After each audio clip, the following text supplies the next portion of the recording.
The winter of 1879 nearly killed Elias Croft twice. Once when the temperature dropped so low that the ink in his journal froze solid before he could finish writing his own name. And once when the woman showed up at his door. She arrived on a Tuesday. Or what he figured was a Tuesday. Out here in the Bitterroot Mountains, days had a way of bleeding into each other like watercolors left in the rain. He heard the horse before he saw her. A slow, limping sound. One hoof dragging against the frozen ground. And then there she was, materializing out of the white like something the storm had decided to spit back out. She was smaller than he expected. The letters had described her as capable and plain-spoken, which was the polite frontier way of saying she wasn't someone's first choice. He hadn't been anyone's first choice either. That was why they'd both ended up here, strangers arranged by a matchmaker in Billings who charged $15 and promised nothing except that both parties were breathing. Her name was Nora Aldridge. She had a carpetbag in one hand and a flour sack tied to her saddle. She didn't smile when she saw him. Didn't wave.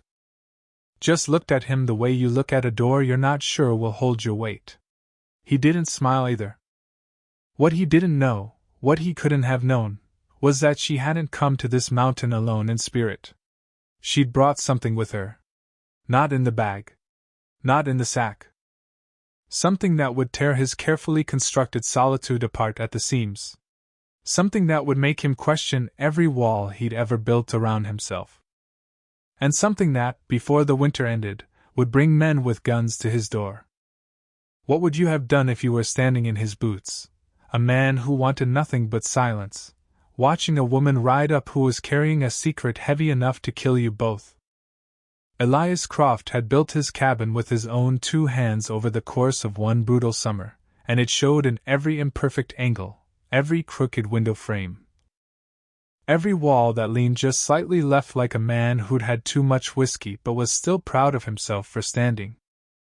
It was 12 feet by 14 feet. It had a stone fireplace, a pine table, 2 chairs, and a single cot. He'd never had reason to own a second cot. Until now. He stood in the doorway watching her dismount, and the first thing he noticed, before her face, before the exhaustion in her eyes, was that her horse had been run hard. The animal's flanks were heaving, its coat darkened with dried sweat despite the cold. That wasn't a horse that had been ridden at a traveling pace. That was a horse that had been pushed. "Miss Aldridge," he said. His voice came out rougher than he intended, scraped hollow by weeks of disuse. He hadn't spoken to another human being since October. "Mr. Croft." She looked up at him. Her eyes were dark brown, not warm, not cold, just direct, like 2 points on a map. "I'm sorry I'm late. The trail from Dillon was worse than I was told. It's always worse than people say." "Yes," she said. "I've noticed that about most things." He took her horse and led it to the lean-to he used as a stable. The animal trembled when he touched its flank, and he spent an extra minute running his hand along its neck, speaking in low tones the way his father had taught him. When he glanced back, Nora was standing in the snow with her carpetbag and her flour sack, watching him with an expression he couldn't read. "You're good with horses," she said when he returned. "Better than people." "That's all right," she said quietly. "So am I." He took that as something close to an introduction. Inside, she set the carpetbag down near the door and placed the flour sack carefully on the table. Too carefully, he thought. Like something inside it mattered. But he didn't ask. He wasn't a man who asked questions he wasn't ready to hear answers to. He made coffee. She sat at the table and wrapped both hands around the tin cup when he set it in front of her, and he noticed for the first time that her knuckles were scraped. The kind of scrape you get from a fall, or from a fight. He noticed. He said nothing. "I'm not what you were hoping for," she said after a while. It wasn't an apology. Just a statement. Like she'd gotten used to saying it. "I wasn't hoping for anything particular." She looked at him over the rim of her cup. "That's either very humble or very sad." "Probably both," he said. The fireplace crackled between them. Outside, the wind had picked up again, pressing against the walls of the cabin like it was testing for weaknesses. Elias had laid in enough wood for 2 months. He'd counted on silence for those 2 months. Now the silence had a shape in it, a woman-shaped hole that made the room feel both smaller and larger at the same time. He wasn't an unkind man. He'd been described as cold, distant, difficult. He preferred honest, precise, careful. He'd come up to this mountain 3 years ago after the town of Harlow, Montana had finished with him in every way a town could finish with a man.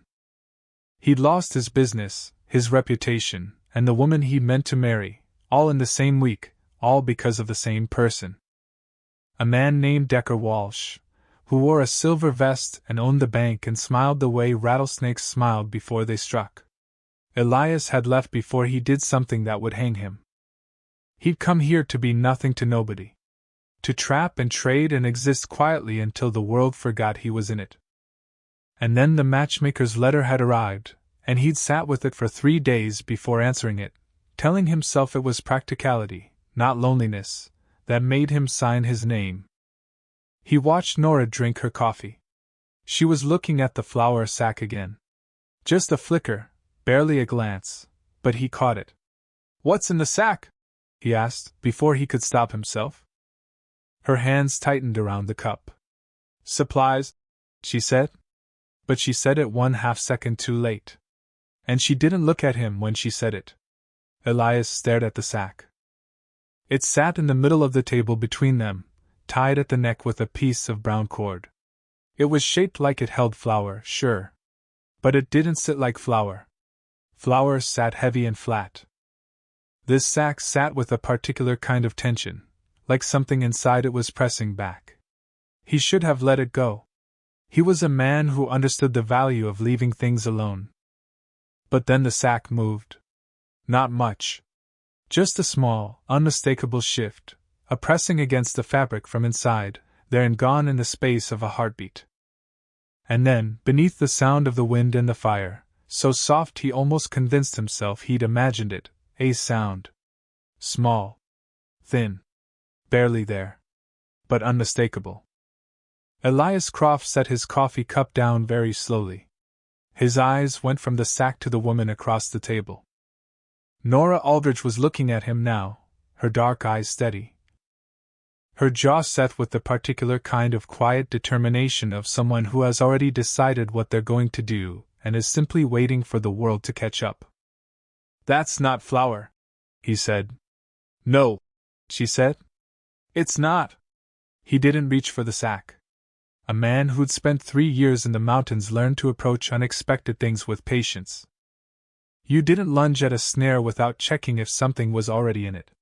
You didn't push a door without listening first. So he sat. And Nora reached across the table and untied the cord herself. She opened the flour sack with the careful hands of someone who had been keeping this particular secret for a very long time. And what she lifted out made Elias Croft's chest do something it hadn't done in years. It was a baby. 6 months old, maybe 7. Wrapped tight in a wool blanket that had been pale yellow once and was now the color of exhaustion. A girl, he could tell from the small pink cap someone had knitted and stitched carefully to survive a hard journey. The baby blinked in the firelight, opened her mouth, and made the small mewling sound he'd heard through the fabric. Then she looked at Elias with the particular, unimpressed expression that babies reserve for strangers, and went still. Elias didn't speak. For a long moment, either did Nora. The fire did all the talking, a low, steady conversation of wood and flame. "Her name is Clara," Nora said finally. "She's my sister's daughter. My sister died in September. Fever." She said it clean and straight, the way you say something you've had to say too many times already. Her husband, Clara's father, he was already gone by then. Mining accident in July. Clara has nobody left but me. Elias looked at the baby. Clara was studying the firelight now, one small fist pressed against her cheek, utterly undisturbed by the fact that she had just upended a stranger's life. "The matchmaker's letter," he said carefully. "You didn't mention." "I know I didn't," Nora's voice didn't waver, but something moved behind her eyes. Not shame. Something more like bracing, the posture of a woman who had learned that the world rarely made room for what it didn't expect. I knew if I mentioned her you'd say no. Most men say no. Most men, he repeated. Every man I wrote to, she said quietly. 7 letters. 7 answers. All of them polite. All of them no. He stood up and walked to the window. Outside, the snow was coming down in sheets now, thick and purposeful. The trail back to Dillon was already disappearing under it. Even if he'd wanted to send her away, and he was surprised to find he wasn't sure he did, the mountain had already made that decision for him. You came up here knowing it was winter, he said, still looking at the glass. I came up here because I was running out of options and running out of time. Someone's after you. He turned. That horse wasn't ridden hard because of winter weather. Her jaw tightened. There it was, the thing she hadn't said yet. It sat in the room between them now, heavy and solid as the stone fireplace. She looked down at Clara, who had fallen into the soft, boneless sleep of infants. Her small chest rose and fell with perfect peace, completely unaware of the world's many intentions toward her. Clara's father, Nora said slowly, was not just a miner. Elias waited. Before the mines, he ran with the Talbot crew out of Nevada. You know that name? He knew that name. Everybody in 3 territories knew that name. Cole Talbot ran one of the most vicious outfit gangs west of the Mississippi: cattle theft, stage robbery, extortion, and on at least 2 documented occasions, murder. The law had been chasing Talbot for 6 years without catching anything but his shadow. Denny Aldridge rode with Talbot for 4 years, Nora continued. When he met my sister, he tried to walk away from it. Changed his name, went north, went underground. Started over. She paused. But before he left, he took something that didn't belong to him. Something Talbot very much wants back. Elias felt the cold settle into the room despite the fire. And Talbot knows he's dead, he said. Talbot knows he's dead. And Talbot has been told, someone told him, that whatever Denny took is with the baby. With Clara.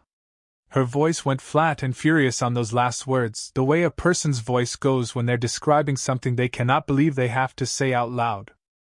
She's 7 months old and there are men hunting her like she's cargo. Where is it? Whatever he took? I don't know, Nora said. That's the truth. I don't know, and I can't prove I don't know, and that's the problem. Elias walked back to the table.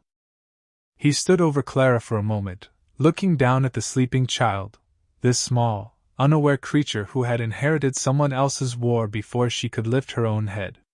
Then he looked at Nora. She was watching him with those direct, map-like eyes, and for the first time he saw what was underneath the steadiness. Not weakness, nothing so simple. It was the look of someone who had been holding an impossible weight for a long time and had simply decided that holding it was better than dropping it. He'd seen that look before. He'd worn that look before. How far behind you are they? He asked. Something in her face shifted, just barely. Like a door opening a crack. A day, she said. Maybe less.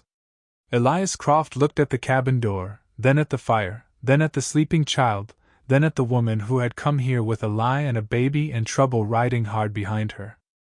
He had built this life to avoid exactly this. He had built every wall, every mile of silence, every careful, solitary year to stay away from exactly this. All right, he said. And that one word, that small, quiet, utterly irreversible word, changed everything.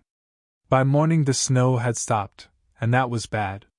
Snow covered tracks. Snow closed passes. Snow was the mountain's way of keeping things separated, problems on one side, sanctuaries on the other. But clear weather was a road, and roads ran both directions. Elias was up before first light, moving through the cabin in the practiced quiet of a man accustomed to mornings that belonged only to him. He checked his Winchester. He checked the LeMat revolver he kept on a peg by the door, a relic from his father, ugly and heavy and utterly reliable. He pulled on his coat and went outside to read the land. The valley below was still and pale, the pines heavy with last night's snow. Beautiful in the way the wilderness was always beautiful, completely indifferent to human suffering. He stood on the ridge above the cabin and looked south, toward the trail that wound up from Dillon through the low passes, and he saw what he'd hoped he wouldn't see. Smoke. 2 columns of it. The thin, controlled smoke of a campfire, not the wide smoke of a chimney. Someone who knew not to burn too bright. Someone who understood the mathematics of visibility. They'd camped last night rather than push up in the dark. Experienced men. Patient men. Those were worse than desperate ones. He counted the columns. 2 fires. Maybe 4 men, maybe 6. He went back inside.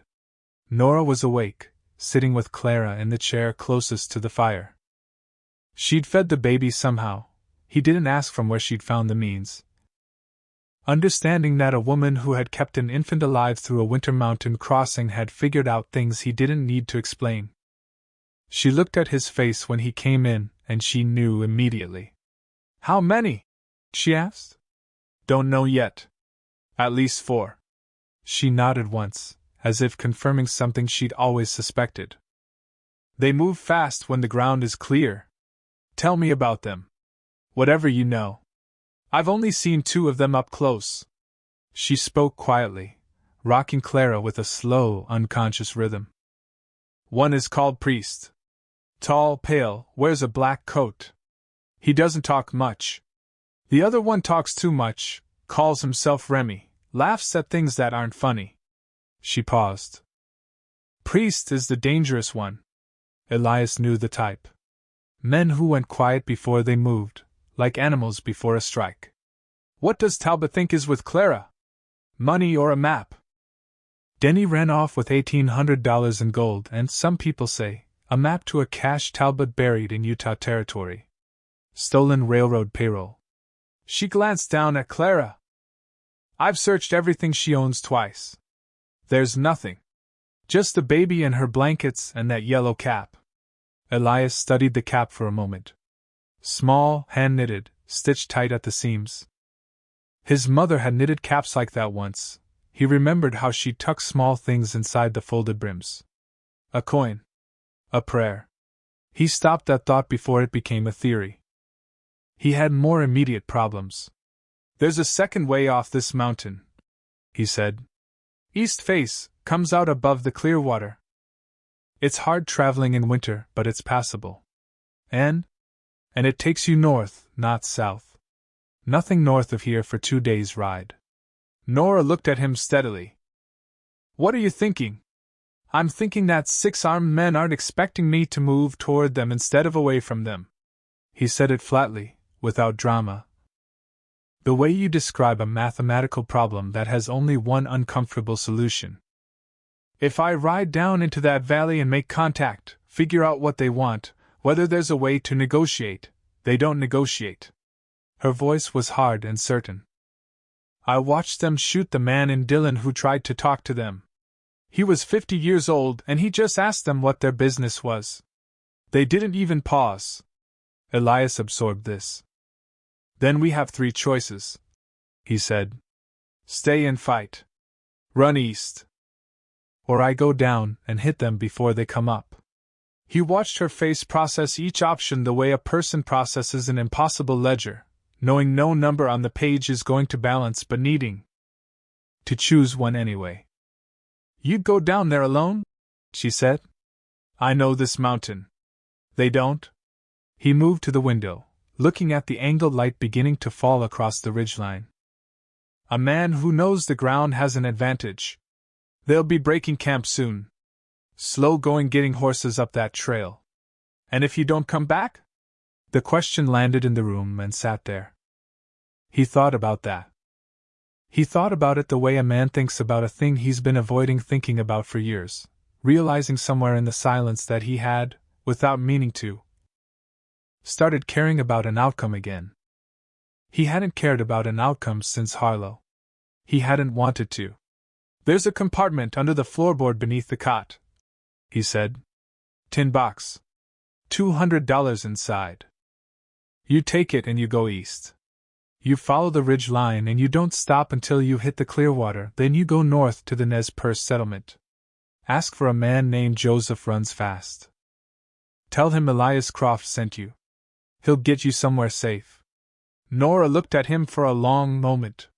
Something moved through her face that he couldn't name, and she didn't try to explain. "Why would you do this?"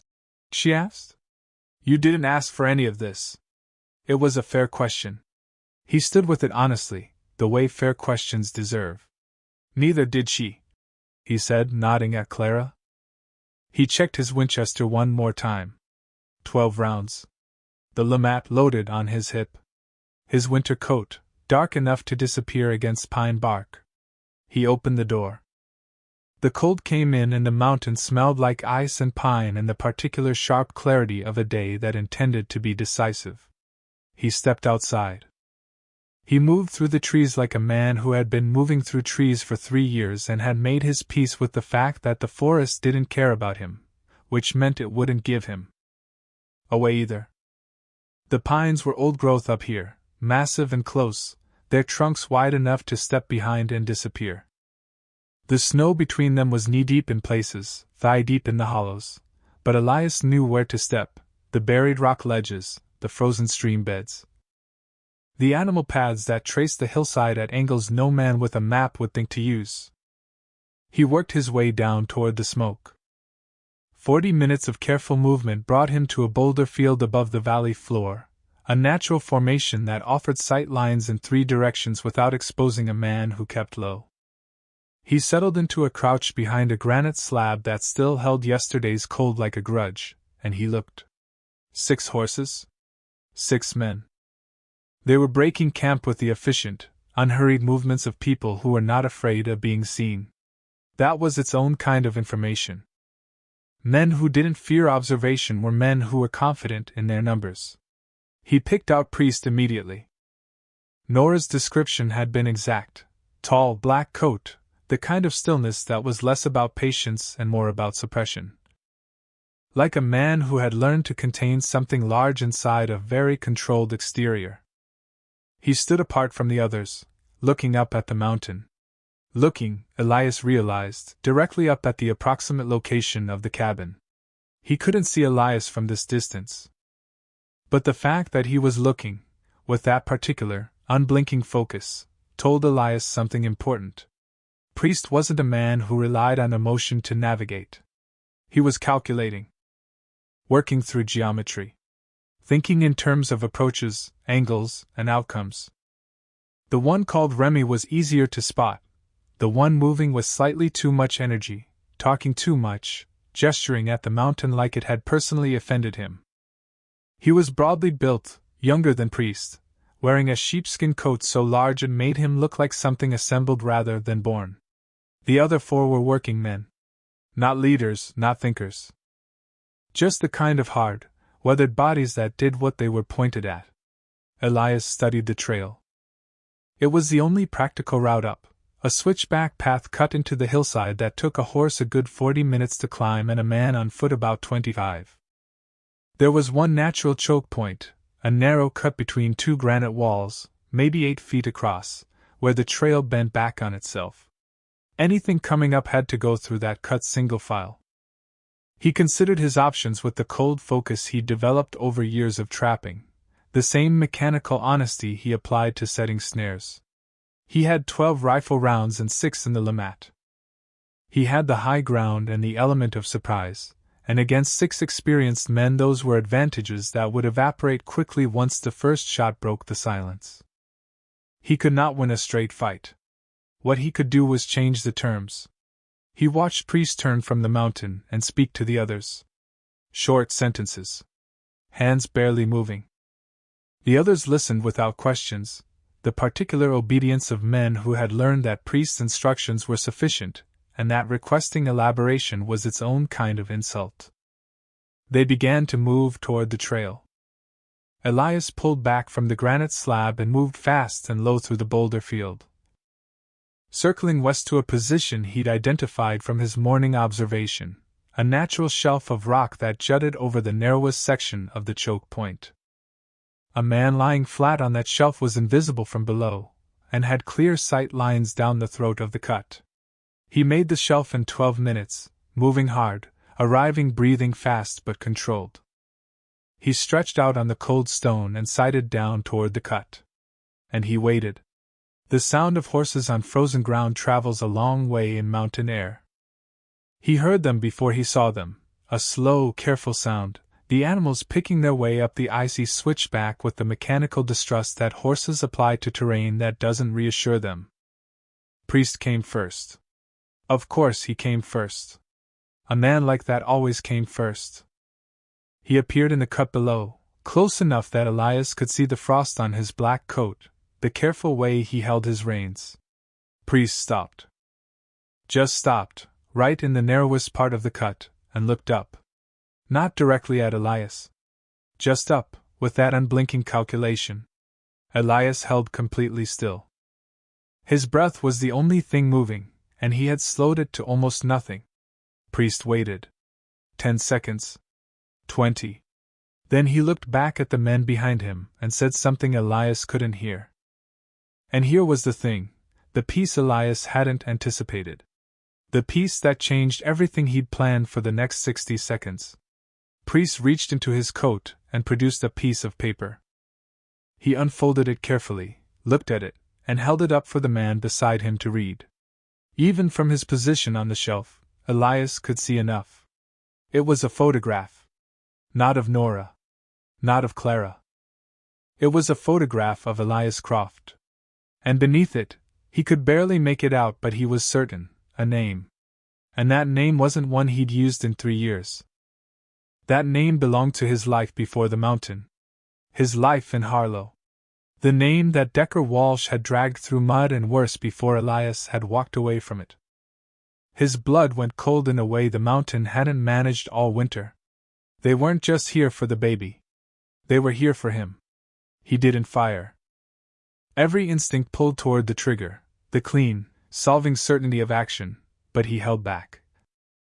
Pressing his cheek against the cold granite and watching Priest refold the photograph and place it back inside his coat with the same careful respect a banker gives a legal document.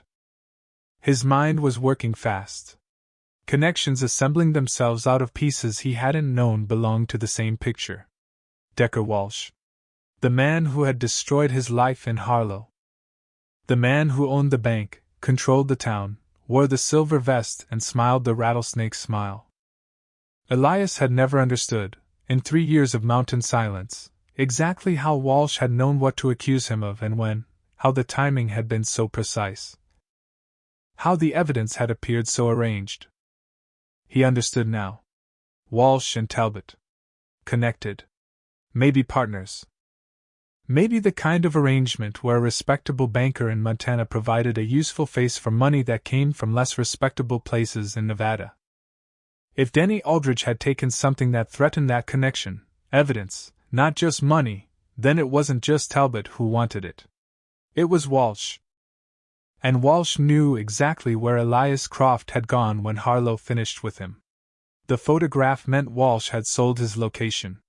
Which meant they'd always been coming here. Nora had just arrived first. He slipped backward off the shelf while Priest was still talking to his men, moving with the controlled urgency of a man revising a plan in real time. He needed to get back to the cabin before they did. He needed to think, and he needed to look at that yellow cap. He ran. Not the careful, measured movement of the descent. He ran, crashing through snow-heavy brush, following the animal paths by memory, cutting angles no horse could follow. He reached the cabin in 22 minutes, arriving at the door with his chest heaving and steam rising off him in the cold. Nora was on her feet before he was fully inside. "They're coming up the trail," he said, pulling the door shut. 20-30 minutes behind me. Maybe less." He crossed to the table. "Give me the cap." She blinked. "What?" "Clara's cap. The yellow one." She hesitated for exactly the right amount of time. Not guilty. Just startled, and then she reached into the fold of the blanket and eased the cap off the sleeping baby's head with a practiced gentleness that didn't wake her. She handed it to Elias. He turned it over in his hands.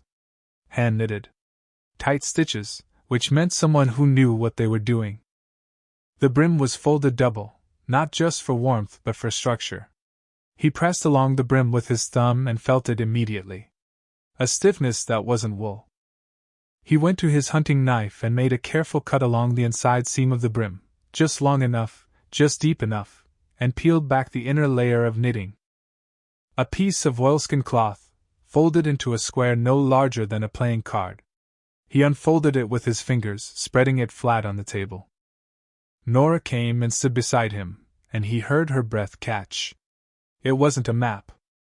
It was a letter, handwritten in a cramped, urgent hand dated August of this year, 2 weeks before Denny Aldridge died in the mine. He read it quickly. She read it with him. It was a confession. Not Denny's. Walsh's.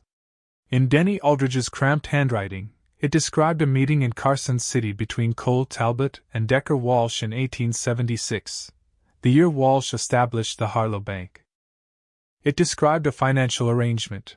Talbot would provide capital, Walsh would launder it through legitimate banking transactions, and both men would share the proceeds. It listed dates, amounts, and a particular transaction from the spring of 1878, the transaction that Walsh had pinned on Elias Croft to protect himself when a federal examiner came through Harlow asking questions. Elias Croft had been framed. Precisely and deliberately. And Denny Aldridge, writing for Talbot at the time, had witnessed enough to know it, and had written it down when he understood he was dying, tucking it into the only thing he trusted to stay close to someone he loved. His daughter's hat. Elias stood at the table for a long moment, holding the oilskin, feeling the weight of 3 years settle differently on his shoulders, not lighter, not heavier, but oriented. Like a compass finally finding north. He knew, Nora said quietly. Denny knew what Walsh did to you. He must have. He wrote that you were a good man who got a bad deal.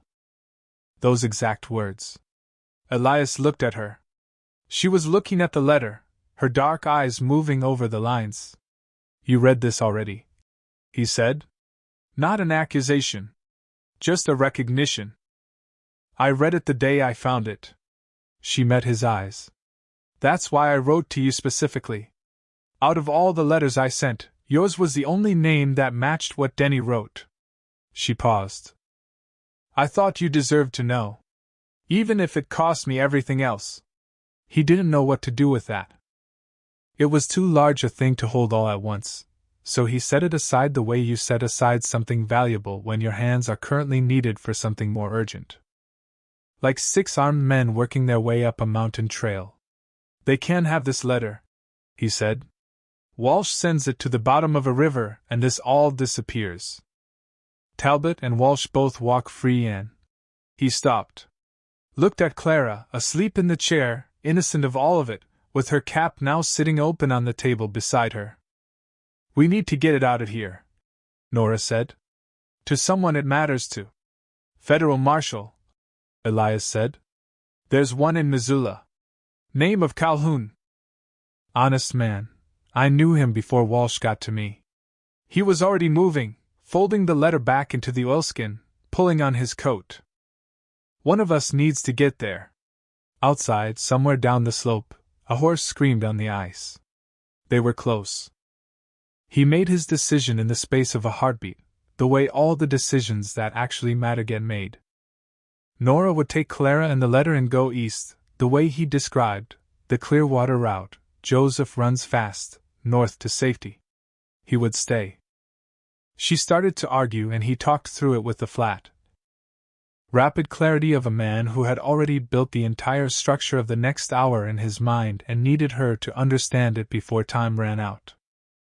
If both of us run, they ride us down before nightfall. They have 6 horses and they know we're running. If I stay and keep them here, you get a window. An hour, maybe more. He pressed the oilskin into her hand, folded inside a piece of canvas he'd stitched around it. You get to Calhoun and you tell him everything. You have Denny's letter. That's enough. And you? I know this mountain, he said. They don't. She looked at him for a long, still moment. Clara was awake now, watching both of them with the wide, serious attention of a child who doesn't understand the words but understands the room. Then Nora did something unexpected. She reached up and put her hand briefly against the side of his face, not soft, not romantic, just present, the way one person touches another to confirm they're real. Then she dropped her hand, picked up her carpet bag with Clara on her hip, and walked out the back of the cabin without another word. He watched her go from the window. She moved well through the snow, quick, deliberate, the baby held close against her chest. She disappeared into the pines on the east face inside of a minute. He turned back to the front of the cabin. He took up his position at the window with the Winchester, and he waited. And while he waited, he thought about the fact that this was the first time in 3 years he'd felt like what happened next actually mattered. Priest came out of the tree lean first. The man was smart. He sent 2 riders wide on the flanks before he advanced, covering approach angles, ensuring no simple ambush. Elias tracked him through the rifle sights and made no move. Not yet. Every second he held them here was another second on the east face. Croft! Priest's voice carried across the snow-covered open ground between the trees and the cabin. It was a flat, even voice, no anger in it, no particular malice. Like a man calling in a debt. We know you're there. Come out and we discuss terms. What terms? Elias called back through the window frame. The letter. That's all. You give us what the Aldrich baby was carrying and you walk away. No harm. No harm. Elias repeated. Like the man in Dillon? A pause. That was a misunderstanding. I'll think about it, Elias said. He needed 3 more minutes. Maybe 4. He heard movement on his left, one of the flankers, circling wide, trying to come around to the blind side of the cabin. Elias moved fast and low, crossing to the cabin's eastern wall where he'd left a gap in the log chinking, a deliberate gap, 3 inches wide, that gave him a sight line to the left approach. The flanker was moving through the pines, 40 yards out. Elias fired once. Not at the man, at the tree trunk 6 inches in front of him. The bark exploded and the man scrambled back with a sound that was half shout and half something more primal. Last chance? Priest called. Let me think about it some more, Elias said. Then everything happened fast. Remy broke from the tree line on the right, moving at a run, not toward the cabin but angled to get behind it, cutting off the eastern face. He'd heard something. The sound of Nora moving through the trees, maybe. Or he'd simply worked out the geometry.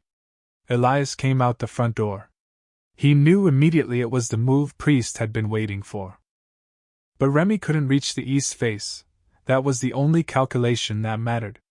Everything else was acceptable.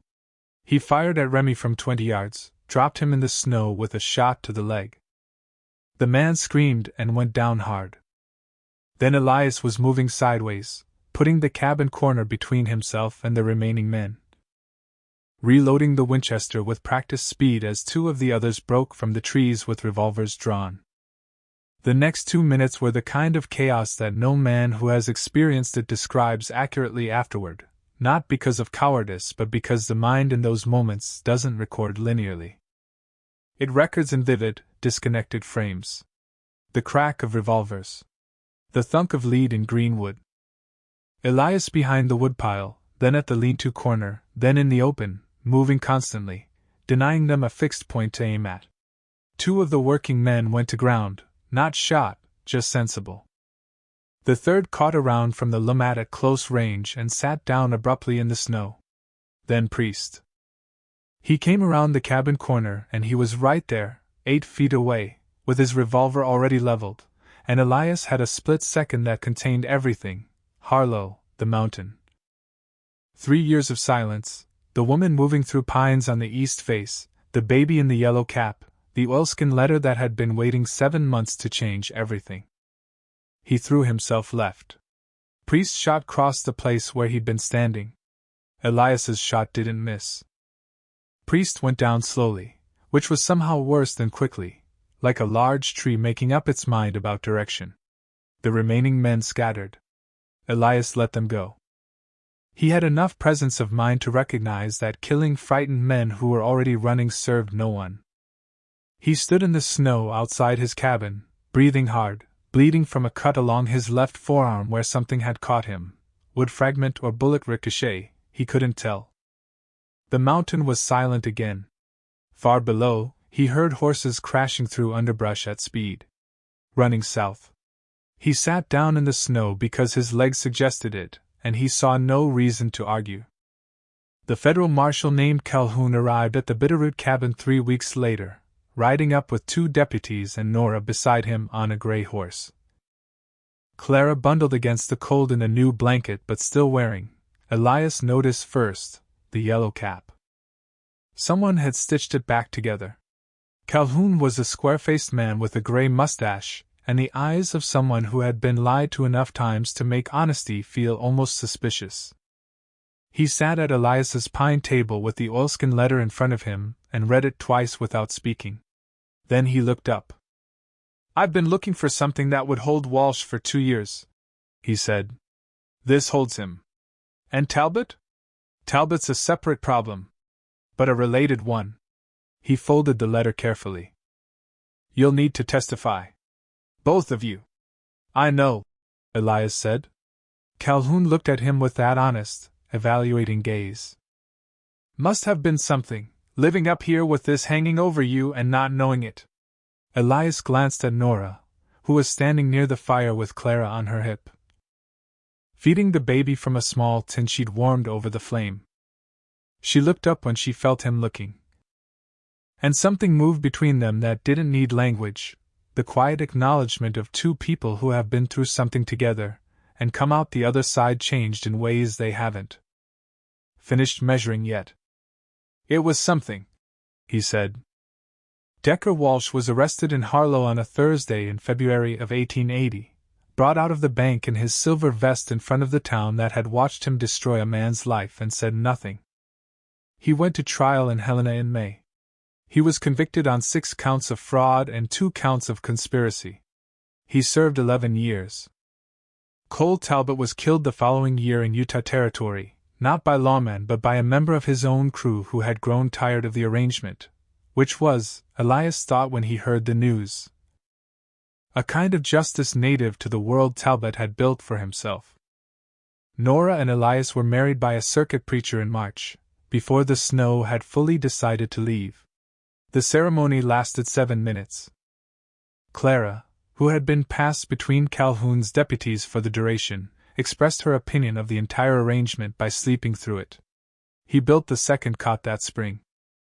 It sat beside the first one, solid and slightly imperfect, made with the same stubborn craftsmanship he'd put into everything else in the cabin. He'd never been a man who built things twice. But some things, he was learning, were worth the second attempt. There's a question that lives inside this story, and it doesn't resolve cleanly, the way the best questions don't. Elias Croft built a life of careful distance because the world had taught him that closeness was where you got hurt. And he was right. Every wound he'd ever carried proved him right. But he was also wrong. Because the thing Nora Aldridge brought to his cabin wasn't just a baby and a letter and 6 armed men and a past he hadn't escaped as cleanly as he thought. She brought the proof that the story he'd been telling himself, the one about solitude being safety, about walls being wisdom, was only one version of the truth. A version that protected him and cost him everything it protected him from. Some men build walls and call it strength.